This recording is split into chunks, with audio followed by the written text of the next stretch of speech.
No, I think the president really should apologize, to tell you the truth.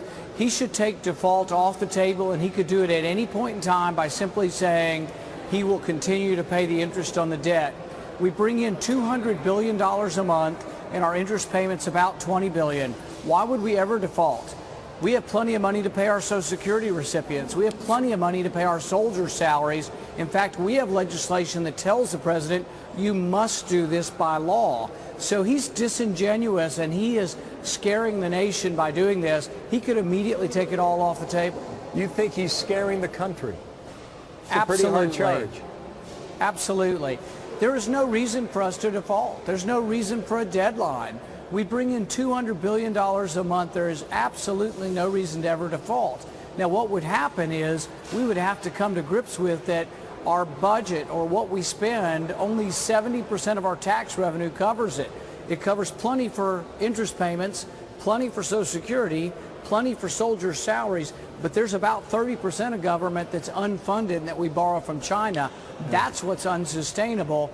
And if the president wants to have a debate over whether or not a balanced budget is a good idea, let him bring it on. I mean, if the president thinks the balanced budget's a bad idea, let's have a national debate over that. Okay, now, all this is all good and well to debate this.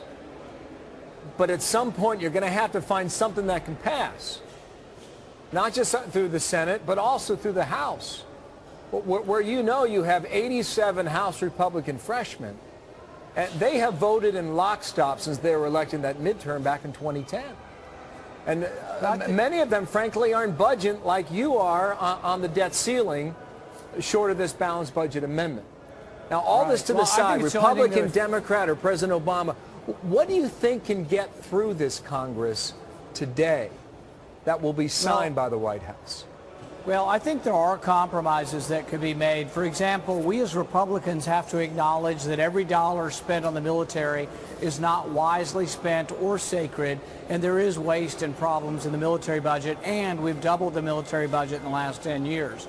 But the liberals would have to acknowledge that every dollar spent for social welfare, every dollar in the entitlement programs is not wisely spent, and they will have to be reformed. The other compromise that I think could occur is the Democrats are big on saying the rich need to pay their fair share.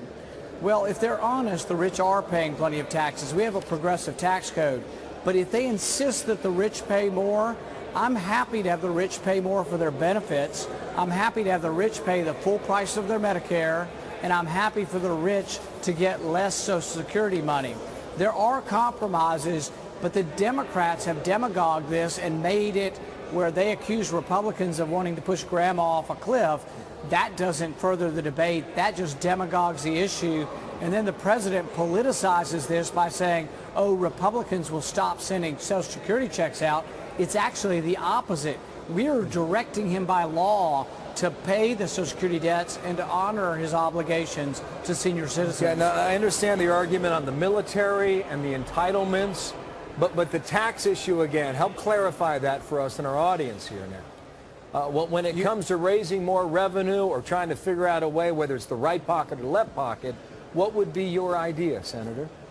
Well, there's also a compromise that we could achieve on that. I'm for eliminating some of the deductions and loopholes as long as we lower overall rates. I don't want to increase taxes. I think that's bad for the economy, and we will lose jobs if we increase taxes. But I think when you lower rates and simplify the tax code, when Reagan brought the rates down to 28%, we had growth of 6% in 1 year. Right now, under this weak economy, everything is worse under this president. We have less than 2% growth, and that's why there's little tax revenue coming in, because we're in the midst of a recession.